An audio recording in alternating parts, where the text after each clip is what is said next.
यश महाराष्ट्र राज्य माध्यमिक आणि उच्च माध्यमिक शिक्षण मंडळ पुणे यांच्या वतीनं 10 फेब्रुवारी 2026 ते 18 मार्च 2026 या कालावधीमध्ये 12वीच्या परीक्षा घेण्यात आल्या होत्या. सर्वप्रथम आजच्या कार्यक्रमाला आपल्या शिक्षण विभागाचे आयुक्त माननीय सचिंद्र प्रताप सिंग साहेब आलेले आहेत. मी त्यांचे इथे स्वागत करतो आणि कार्यक्रमाला आपण सुरुवात करूया. आपल्या महाराष्ट्राचे मुख्यमंत्री माननीय नामदार देवेंद्र फडणवीस साहेब, माननीय उपमुख्यमंत्री नामदार श्री एकनाथ शिंदे साहेब, माननीय उपमुख्यमंत्री माननीय श्रीमती सुनेत्रा वहिनी पवार यांच्या कुशल नेतृत्वाखाली, तसेच माननीय नामदार श्री दादाजी भुसे मंत्री शालेय शिक्षण विभाग, माननीय नामदार डॉक्टर पंकज भोईर साहेब राज्यमंत्री शालेय शिक्षण विभाग, माननीय श्री राजेश अग्रवाल सर मुख्य सचिव महाराष्ट्र शासन, माननीय श्री रणजित सिंग देओल साहेब प्रधान सचिव शालेय शिक्षण व क्रीडा विभाग व माननीय श्री सत्येंद्र प्रताप सिंग आयुक्त शिक्षण या सर्व मान्यवरांच्या मार्गदर्शनाखाली या परीक्षेचे प्रत्यक्ष संचालन करण्यात आले होते. ही परीक्षा पार पाडत असताना राज्यस्तरीय दक्षता कमिटी जी आहे, ज्याच्यामध्ये सर्व विशेष पोलीस महानिरीक्षक, अतिरिक्त आयुक्त, विभागीय आयुक्त कार्यालय, शिक्षण संचालक प्राथमिक, शिक्षण संचालक माध्यमिक उच्च माध्यमिक, शिक्षण संचालक योजना, त्याचबरोबर जिल्हा दक्षता समितीमधील सर्व जिल्हाधिकारी, पोलीस आयुक्त, पोलीस अधीक्षक, मुख्य कार्यकारी अधिकारी, MSCBचे कार्यकारी अभियंता, प्राचार्य, जिल्हा शिक्षण आणि प्रशिक्षण संस्था, शिक्षणाधिकारी प्राथमिक माध्यमिक आणि योजना या सर्वांच्या सहकार्यानं ही परीक्षा आपण सुरळीत पार पाडली. त्याचप्रमाणे ही परीक्षा पार पाडत असताना सर्व नियामक, परीक्षक, सर्व संस्थाचालक, प्राचार्य, मुख्याध्यापक तसेच सर्व क्षेत्रीय अधिकारी, सर्व संघटना, मंडळाच्या सर्व समित्यांचे सन्माननीय सदस्य, मंडळाचे सर्व अधिकारी, कर्मचारी, विद्यार्थी, पालक, सर्व मुख्याध्यापक संघटना आणि सर्व जे या परीक्षेशी संबंधित आहेत त्या सर्वांचं बहुमोल सहकार्य मला लाभलेलं आहे. त्यामुळं आज आपण हा 2 मे रोजी निकाल जाहीर करताना मला मनस्वी आनंद होत आहे. परीक्षेतील सर्व उत्तीर्ण विद्यार्थ्यांचं, त्यांच्या पालकांचं, त्यांना मार्गदर्शन करणाऱ्या शिक्षकांचं मी मनपूर्वक अभिनंदन करतो. उत्तीर्ण झालेल्या विद्यार्थ्यांना पुढील शैक्षणिक वाटचालीसाठी शुभेच्छा देतो. त्याचबरोबर उत्तीर्ण न होऊ शकलेली काही विद्यार्थी असतील तर त्यांच्यासाठी आपण आता लगेच पुरवणी परीक्षेची घोषणा करणार आहोत. त्यांना पण मनपूर्वक शुभेच्छा. आता आपण ही जी परीक्षा झाली त्याची काही प्रमुख ठळक वैशिष्ट्य मी सांगतो आपल्याला. आपण 12वीची परीक्षा घेत असताना जे प्रमुख विषय होते त्या लेखी परीक्षेच्या दरम्यान किमान 1 दिवसाचा खंड ठेवण्यात आला होता. सदरचे वेळापत्रक 31/10/2025 रोजी विद्यार्थ्यांच्या माहितीसाठी मंडळाच्या संकेतस्थळावर प्रसिद्ध करण्यात आलेलं होतं.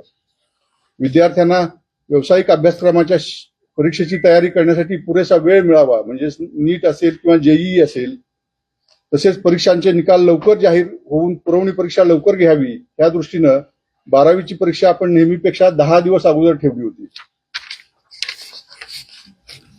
परीक्षा कालावधीमध्ये विद्यार्थ्यांना मार्गदर्शन करण्यासाठी आणि त्यांच्या शंकांचं निरीक्षण करण्यासाठी राज्य मंडळ स्तरावरून समुपदेशन करण्यासाठी 10 समुपदेशकांची नियुक्ती करण्यात आली होती.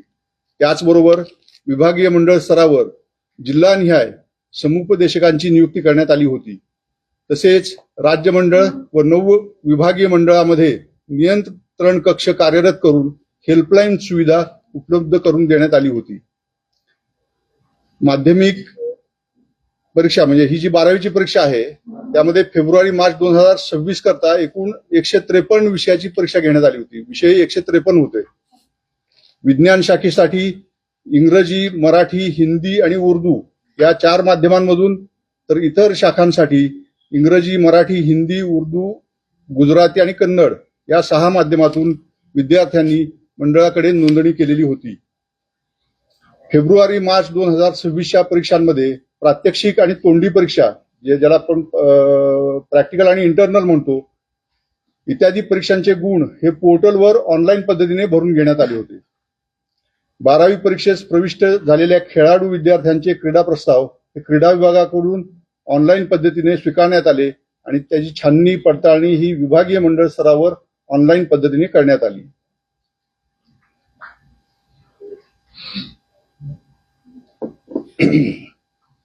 यामध्ये आपण परीक्षा पार पाडत असताना राज्यस्तरीय कमिटी आणि जिल्हास्तरीय कमिटी यांनी जी परीक्षा पार पाडताना आपल्याला ही सगळी माहिती आहे, त्यावर मी जास्त बोलत नाही, त्याची नोट मी आपल्याला देतो.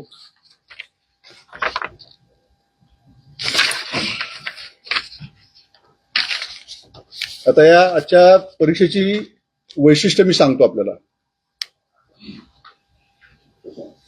राज्यातील पुणे, नागपूर, छत्रपती संभाजीनगर, मुंबई, कोल्हापूर, अमरावती, नाशिक, लातूर, कोकण या 9 विभागीय मंडळातून विज्ञान, कला, वाणिज्य, व्यवसाय अभ्यासक्रम व ITI या शाखांसाठी एकूण 14,33,058 विद्यार्थी प्रविष्ट झाले होते. त्यापैकी 12,86,843 विद्यार्थी उत्तीर्ण झालेले आहेत. ही जी टक्केवारी आहे, म्हणजे एकूण ज्या सगळ्या शाखांचे विद्यार्थी बसले होते त्याच्यापैकी पास झालेले विद्यार्थी आहेत त्यांची टक्केवारी आहे 89.79. खाजगी विद्यार्थी म्हणून जे बसलेत फॉर्म नंबर 17 भरून, खाजगी विद्यार्थी एकूण 36,941 प्रविष्ट झाले होते.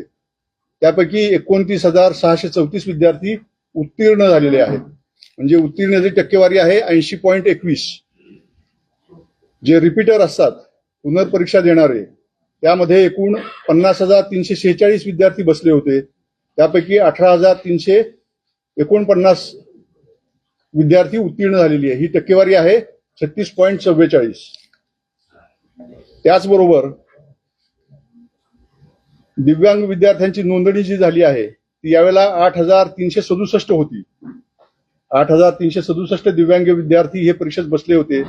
त्यापैकी 7,579 विद्यार्थी हे उत्तीर्ण झालेले आहेत. ही टक्केवारी 90.58% आहे. 12वीच्या परीक्षेस नोंदणी केलेल्या पात्र दिव्यांग विद्यार्थ्यांना आपण प्रचलित पद्धतीने सवलतीचे गुण देण्याची कार्यवाही करण्यात आलेली आहे. आता सर्व विभागीय मंडळातून म्हणजे जे नियमित विद्यार्थी बसलेले आहेत त्यामध्ये सगळ्यात टॉपवर आहे कोकण विभाग. कोकण विभागचा निकाल जो आहे तो 94.14% लागलेला आहे. सर्व 9 विभागामध्ये 1 नंबरला आहे कोकण विभाग 94.14%. आणि सर्वात कमी निकाल हा लातूर विभागाचा लागलेला आहे 84.14%. नेहमीप्रमाणे एक आनंदाची बातमी आहे की सर्व विभागीय मंडळातून नियमितपणे मुलींची उत्तीर्ण होण्याची टक्केवारी ही 93.15% आहे आणि मुलांची उत्तीर्ण होण्याची टक्केवारी ही 86.80% आहे. म्हणजेच 6.35% मुली या मुलांपेक्षा जास्त उत्तीर्ण झालेले आहेत. 86.80. मुली 93.15% आणि मुलं 86.80%. म्हणजे 6.35% मुली ह्या जास्त संख्येने पास झालेल्या आहेत.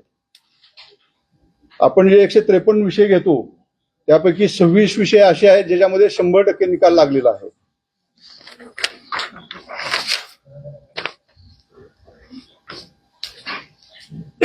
थोडस आपण एक 3-4 वर्ष जर मागे गेलो तर आपल्याला असं दिसेल की हे मी तुम्हाला नोट्स देणार आहे सगळ्या. विज्ञान शाखेमध्ये 2023 साली 96.09% विद्यार्थी पास झाले होते, उत्तीर्ण झाले होते. 2024 साली 97.82%, 2025 साली 97.35% आणि ह्या वेळेला 2026 साली 96.44% विज्ञानाचे विद्यार्थी उत्तीर्ण झालेले आहेत. चालू वर्षी 96.44% विज्ञानाचे विद्यार्थी उत्तीर्ण झालेले आहेत. त्याचबरोबर 78.02% कला शाखेचे विद्यार्थी उत्तीर्ण झालेले आहेत या वर्षी. 87.03% वाणिज्य शाखेचे विद्यार्थी उत्तीर्ण झालेले आहेत. व्यवसाय अभ्यासक्रमासाठी 82.74% विद्यार्थी उत्तीर्ण झालेले आहेत आणि ITI साठी 81.78% विद्यार्थी उत्तीर्ण झालेले आहेत. म्हणजे एकूण सर्व विषयाचे 89.81% विद्यार्थी हे उत्तीर्ण झालेले आहेत.